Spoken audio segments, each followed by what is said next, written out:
virtudes que ya han recibido. Es necesaria una influencia actual del mismo Espíritu Santo para obrar en ellos tanto el querer como el hacer de su beneplácito. Sin embargo, no deben volverse negligentes por ello, como si no estuvieran obligados a cumplir deber alguno, a no ser por una moción especial del Espíritu, sino que deben ser diligentes en avivar la gracia de Dios que está en ellos. Oremos, hermanos. Señor, Padre nuestro, pedimos que ilumines nuestro entendimiento en esta mañana, que podamos comprender mejor que dependemos por entero de ti, que las buenas obras, Señor, que podemos hacer son por tu poder, por tu gracia. Y Padre, ayúdanos también a ser diligentes en avivar esa gracia que nos has dado en Cristo. Te lo pedimos en el nombre de Jesús. Amén.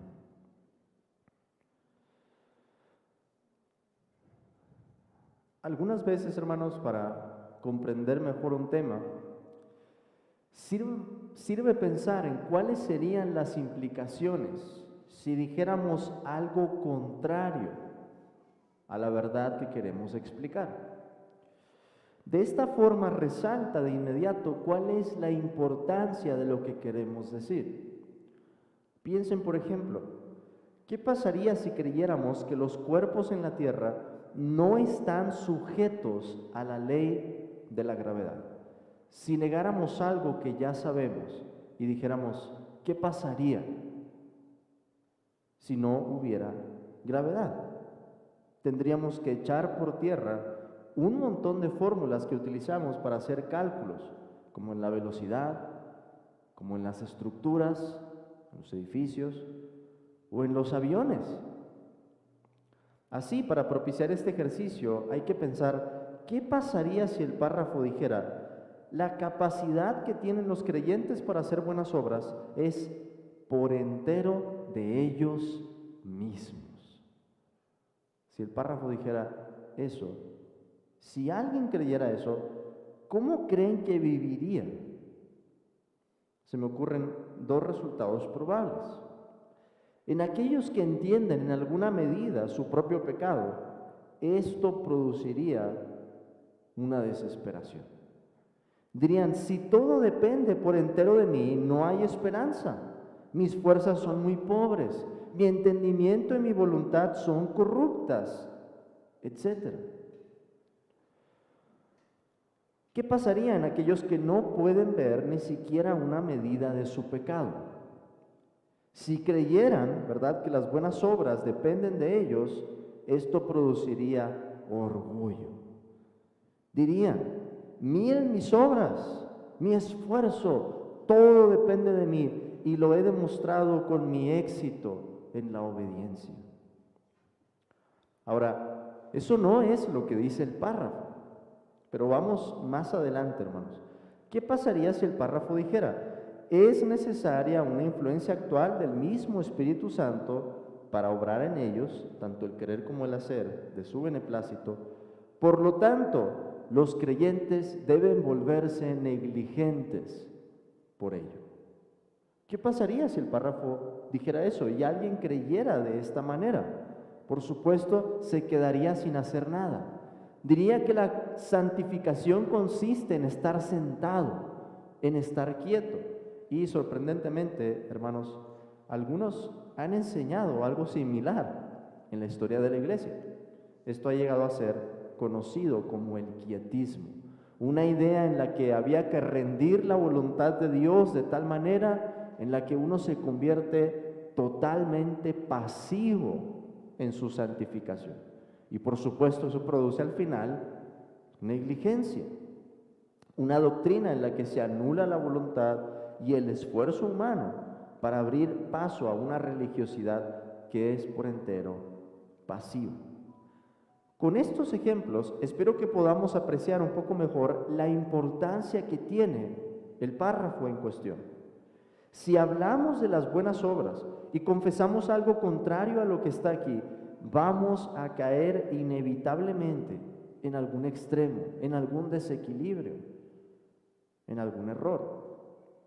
Sea la desesperación, ¿verdad?, por pensar que las buenas obras dependen por entero de nosotros, sea el orgullo, tal vez por no entender nuestro pecado, o sea un quietismo religioso en el que pensamos que la santificación consiste en quedarse sentado y no hacer nada.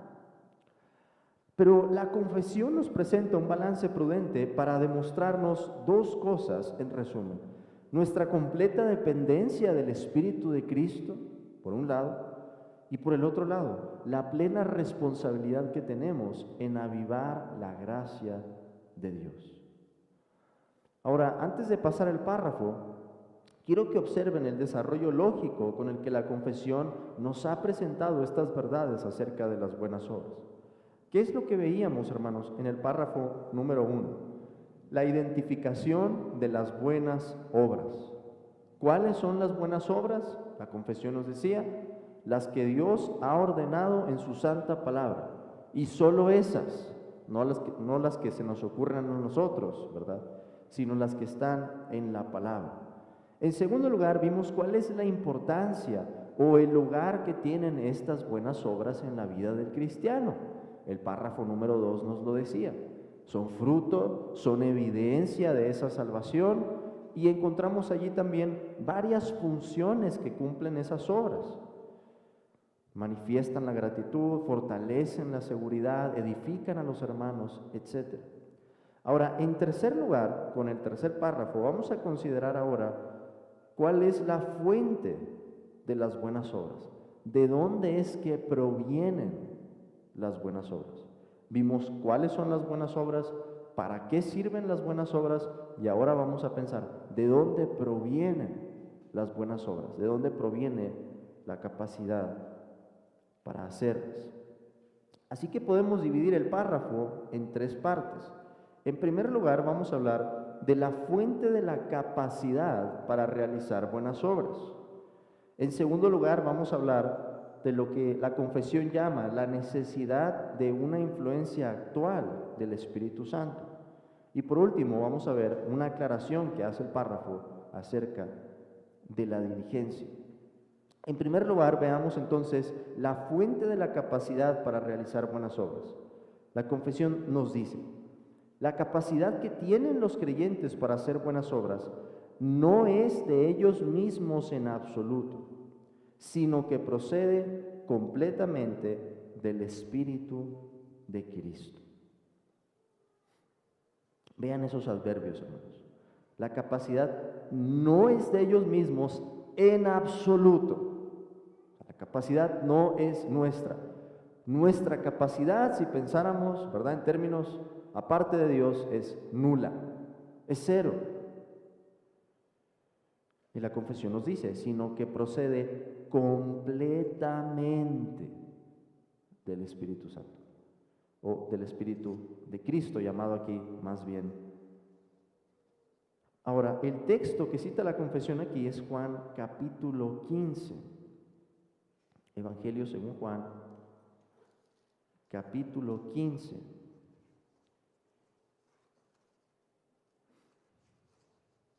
Versículos 4 y 6. Juan 15, 4 y 6. Que nos dice de esta manera: permaneced en mí y yo en vosotros. Como el pámpano no puede llevar fruto por sí mismo si no permanece en la vid, así tampoco vosotros si no permanecéis en mí. Versículo 6. El que en mí no permanece será echado fuera como pámpano y se secará, y los recogen y los echan en el fuego y arden. Cristo, hermanos, le deja en claro a sus apóstoles en el discurso del aposento alto que la capacidad por la cual van a vivir la vida cristiana de una manera fructífera, ¿verdad?, de una manera que glorifique a Dios, es comparable a esta analogía.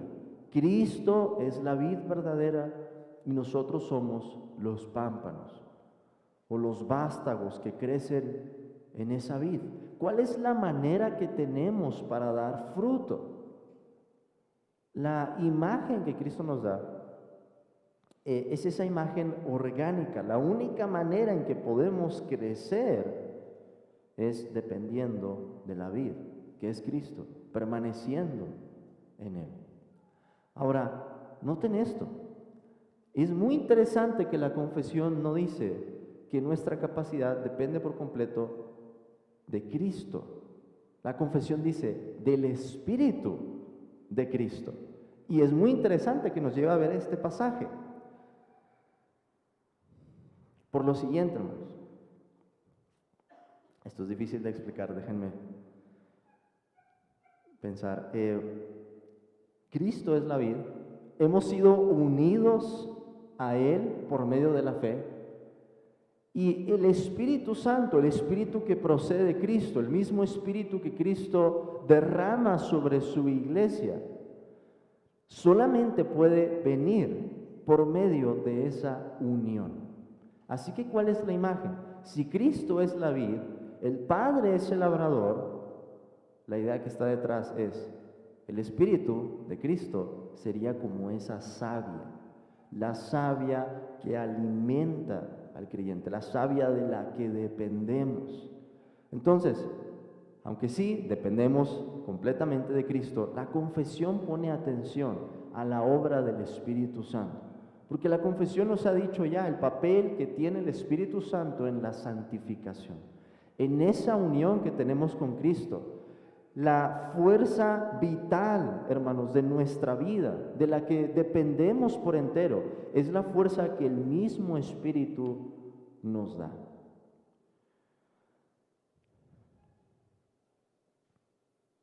En segundo lugar, veamos ahora la necesidad de una influencia actual del Espíritu Santo. La segunda parte de este párrafo, que dice lo siguiente: y a fin de que puedan tener la capacidad para hacerlas, además de las virtudes que ya han recibido, es necesaria una influencia actual del mismo Espíritu Santo para obrar en ellos tanto el querer como el hacer de su beneplácito. O sea, la confesión resalta todavía más este hecho. Dependemos completamente del Espíritu de Cristo. La capacidad no está en nosotros, pero se nos agrega algo más aquí. Para que podamos tener la capacidad para hacer buenas obras, además de las virtudes que ya hemos recibido. ¿Qué virtudes hemos recibido? Hemos recibido la fe, hemos recibido la esperanza, hemos recibido el amor. Tenemos necesidad, nos dice la confesión, de una influencia real y activa de parte del Espíritu Santo. O sea, nuestra necesidad no solamente es algo abstracto. Paul Washer, hermanos, tiene una frase muy buena que creo que puede ayudar a expresar esto. Y es que sin el poder de Dios, ni siquiera podríamos abrocharnos las agujetas de nuestros zapatos. Es la idea aquí. Una influencia actual del Espíritu Santo, una influencia constante, una influencia activa en nuestras vidas, sin la cual es imposible que tengamos la capacidad siquiera de hacer una buena obra. Pero es el Espíritu Santo entonces el que mueve nuestra voluntad, despierta el deseo en nuestro corazón y por su gracia concede que ese deseo por la obediencia se concrete en un acto. Por eso dice la confesión, para obrar en ellos tanto el querer como el hacer. Y agrega además de su beneplácito, de su soberana voluntad.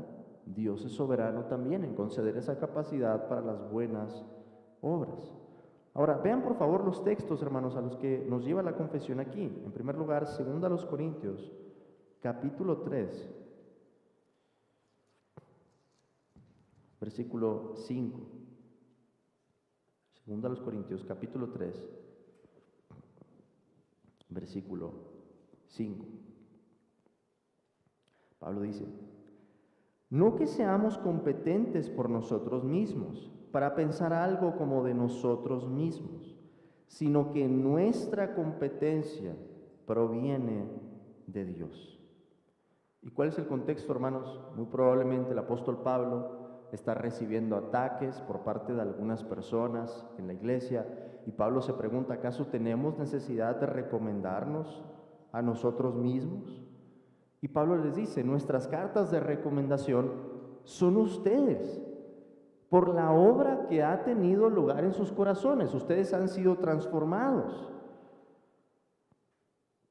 Y esa carta ahora está escrita no con tinta, sino con el Espíritu del Dios vivo en sus corazones, no en tablas de piedra. Y la idea es ahora, entonces, cuando Pablo está aclarando, ¿verdad?, que ellos mismos, el testimonio de estos creyentes recomienda el ministerio de Pablo y el ministerio apostólico, Pablo aclara ahora, no que seamos competentes por nosotros mismos. Pablo está diciendo: no fuimos nosotros los que producimos este resultado. Nosotros no tenemos la capacidad para transformar el corazón, sino que nuestra competencia proviene de Dios. En otras palabras, Dios nos usó para que predicáramos, para que proclamáramos la palabra, y entonces ustedes fueran transformados. El comentarista Matthew Henry lo dice de esta manera, cito: esta era la buena esperanza del apóstol tocante a estos corintios, esto es, que sus corazones eran como el arca del pacto, almacenando las tablas de la ley y del evangelio, escritas con dedo, es decir, por el Espíritu del Dios viviente. Él rechaza totalmente la atribución de alguna alabanza para ellos mismos y atribuye toda la gloria a Dios. No que seamos competentes por nosotros mismos, continúa el comentarista. Nosotros nunca podríamos haber logrado impresiones tan buenas en sus corazones, ni tampoco en los nuestros. Tal es nuestra debilidad e incapacidad, que ni siquiera podemos tener un buen pensamiento por nosotros mismos, mucho menos suscitar algún buen pensamiento o afecto en otros hombres. Toda nuestra competencia proviene de Dios. Al Señor, por lo tanto, le debemos toda alabanza y gloria por el bien realizado, y es de Él que hemos de recibir gracia y fuerza para hacer más. Fin de la cita. Esto es verdad, hermanos, en el caso de los ministros, pero es verdad también en el caso de todos los cristianos. Aún los mejores creyentes no llegan a ser más de lo que la gracia de Dios los ha hecho. Y es la idea de lo que encontramos aquí en la confesión, esa necesidad de la influencia actual del Espíritu Santo, concurriendo juntamente con nuestros actos, con nuestros deseos, para producir algo que sea bueno, que sea agradable a Dios. Además de eso, se nos cita la carta a los Filipenses, el capítulo 2, versículo 13, que es de donde la confesión toma su lenguaje para esta explicación. Filipenses 2, 13, que nos dice: porque Dios es el que en vosotros produce así el querer como el hacer, por su buena voluntad. Por eso nos decía la confesión, su beneplácito. ¿Cuál es la idea aquí, hermanos? Si hay una buena obra en nuestras vidas, es Dios el que la produjo. Si hay un deseo en nuestro corazón por hacer una buena obra, es Dios el que produjo ese deseo. Dios produce el querer como el hacer, por su buena voluntad. El deseo y el acto, el impulso que hay en la voluntad y el momento en el que se concreta. Es Dios el que produce estas cosas. Y en la medida en que entendemos eso, hermanos, esa dependencia completa, total, tan profunda, alguien podría decir: hermano, pero si no soy yo el que produce el querer como el hacer, si la capacidad para hacer buenas obras no viene de mí y no depende de mí, entonces, ¿por qué no mejor me quedo aquí, quieto, esperando a que el Espíritu Santo me mueva, esperando algún impulso especial, alguna clase de emoción, alguna clase de sentimiento así medio místico, para entonces hacer una buena obra? Por eso la confesión nos da, en tercer lugar, una aclaración sobre la diligencia. Y dice de esta manera: sin embargo, no deben volverse negligentes por ello, como si no estuvieran obligados a cumplir deber alguno, a no ser por una moción especial del Espíritu, sino que deben ser diligentes en avivar la gracia de Dios que está en ellos. Una moción especial del Espíritu, es el lenguaje de la confesión.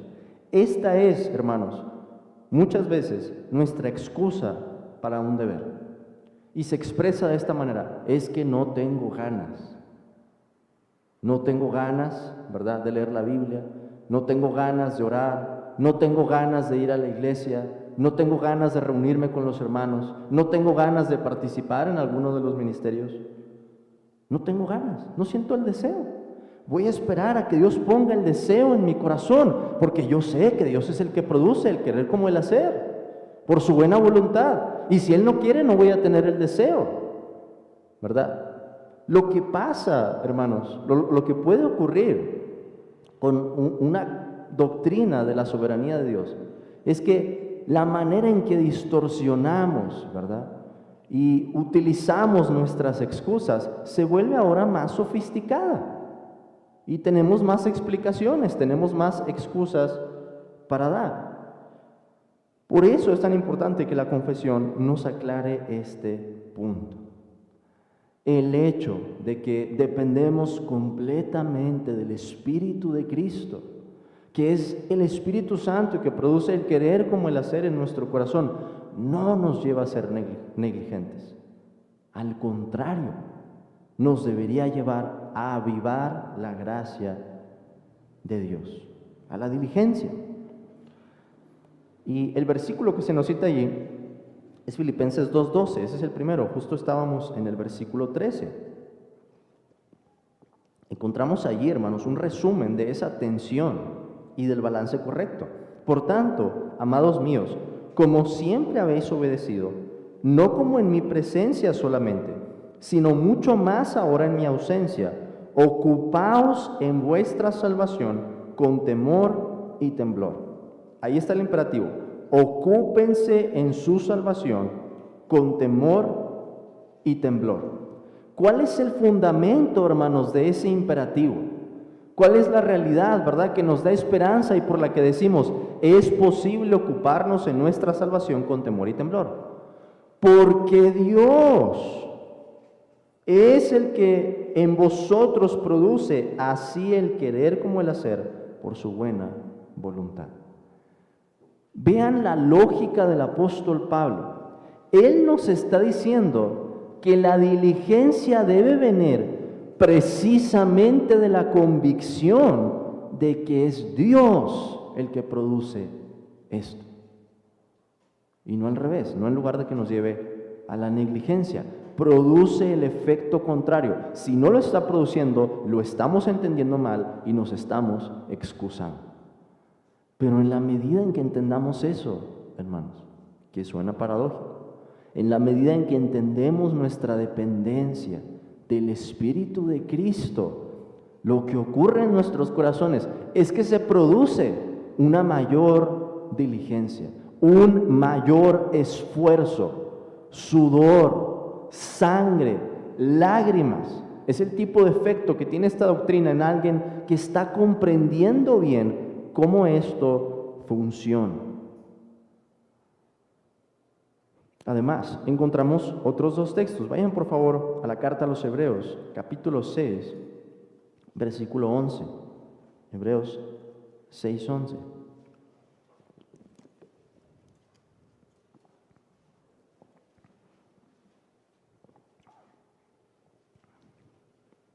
El autor dice: pero deseamos que cada uno de vosotros muestre la misma solicitud hasta el fin, para plena certeza de la esperanza, a fin de que no os hagáis perezosos, sino imitadores de aquellos que por la fe y la paciencia heredan las promesas. Esa es la idea, hermanos. La gracia ha obrado en nosotros.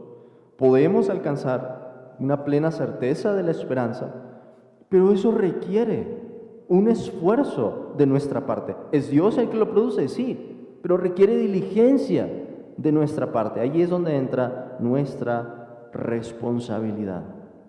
Por último, vean por favor el libro de Isaías, el profeta Isaías, capítulo 64.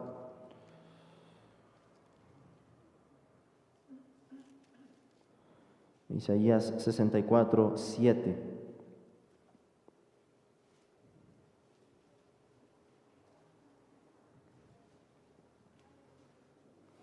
Isaías 64, 7 nos dice: nadie hay que invoque tu nombre, que se despierte para apoyarse en ti, por lo cual escondiste de nosotros tu rostro y nos dejaste marchitar en poder de nuestras maldades. Miren lo que responde este versículo, hermanos. Si la pregunta fuera, ¿por qué el Señor esconde de nosotros su rostro? ¿Cuál sería la respuesta? Porque no hay nadie que invoque su nombre, que se despierte para apoyarse en Él. Entonces, no podemos esperar, hermanos, en nuestra vida cristiana, a tener algún sentimiento especial para decir, ahora sí, voy a invocar a Dios en este momento. Ahora sí me siento necesitado, ahora sí me siento dependiente, o ahora sí me siento con ganas de hacer algo en la vida cristiana. ¿Por qué pasa, hermanos, que no nos hacemos las mismas preguntas cuando tenemos que despertarnos para ir a trabajar, o cuando tenemos que ir al médico, o cuando tenemos que hacer las compras, o alguna otra cosa que sea una necesidad, algo cotidiano en nuestras vidas? ¿Por qué es al momento de orar? ¿Por qué es al momento de abrir la Escritura? ¿Por qué es al momento de ir a la iglesia? Porque esto es algo espiritual. Y para abordar esas cosas necesitamos la perspectiva correcta. Hermanos, va a ser difícil. Va a ser difícil. ¿Qué esperamos encontrar? Estamos en medio de una guerra. Tenemos un enemigo real. Imagínense. El problema es que muchas veces pensamos que quizá, ¿verdad?, debería ser fácil. Que a lo mejor otros hermanos que se ven muy fervientes están siempre gozosos, están siempre rebosando en sus devocionales, recibiendo nuevas medidas del amor de Dios, una comprensión más clara. Hay momentos en que eso ocurre, pero la mayor parte de nuestras vidas no funciona así. Se ve normal, se ve cotidiano. Nos paramos, doblamos nuestras rodillas, estamos abriendo un libro, ¿verdad? Estamos abriendo las Escrituras. Parece muy cotidiano, si alguien lo ve de fuera parece algo normal, pero lo que transcurre detrás de eso es algo espiritual, algo que va más allá de lo que alcanzamos a ver. Pero para cultivar entonces, hermanos, esas buenas obras necesitamos esfuerzo, necesitamos diligencia. La pregunta no es cómo te sientes, la pregunta es qué es lo que Dios ha mandado, qué es a lo que Dios me está llamando, qué dice su palabra, qué dicen sus mandamientos. Acuérdense, ¿cuáles son las buenas obras? Las que Dios ha mandado en su palabra. Hombre, Él te ha declarado lo que es bueno. ¿Y qué pide Jehová de ti? Solamente hacer justicia, amar misericordia y humillarte ante tu Dios. Los versículos que nos hablan de la voluntad de Dios, hermanos, no esperan que nosotros tengamos algún sentimiento especial. Esperan obediencia. Y tú dices, hermano, pero si yo tengo estos afectos tan pobres, si siento que mi comunión está tan fría, aún así debo de hacerlo, con más razón, hermano, con más razón, hermano. ¿Y qué crees que va a pasar? Con el tiempo, ¿verdad? El Señor va a aumentar esos deseos, va a dar una convicción más clara, va a aumentar tu fe, y entonces el deber se va a volver más fácil. Terminemos con algunas aplicaciones, hermanos, que se desprenden de este párrafo. En primer lugar, hay que preguntarnos, ¿apreciamos la absoluta dependencia que tenemos del Espíritu de Cristo? La verdad es que el orgullo se vuelve muy sutil en nuestras vidas. Y cuando menos lo pensamos, ya estamos haciendo las cosas no en el poder del Espíritu, sino en la fuerza de nuestra carne. Hay mucho que aprender de esta parte, hermanos. En segundo lugar, hay que agradecer a Dios, porque Él es la fuente de donde provienen las buenas obras. Las buenas obras no son nuestras, las buenas obras son preciosas, porque es Dios el que pone el deseo para hacerlas. Es Dios el que concede que se concreten. Es Dios, hermanos, el que nos capacita para hacer cosas, como dice el Señor Jesús en el Sermón del Monte: amen a sus enemigos. Las obras del cristiano, las buenas obras, son hermosas. Y eso es algo que hay que reconocer. Hay que ver la gracia de Dios en nuestras vidas, hermanos, y pensar que si algo hemos hecho que es conforme a la voluntad de Dios, ha sido por su gracia. Y agradecer eso, decir: Señor, esto jamás hubiera salido de mí. Es más, yo era lo opuesto, yo era lo contrario a esto que estoy haciendo. Pero tú estás produciendo estos deseos ahora en mí. En tercer lugar, hay que preguntarnos: ¿estamos siendo diligentes en avivar la gracia de Dios?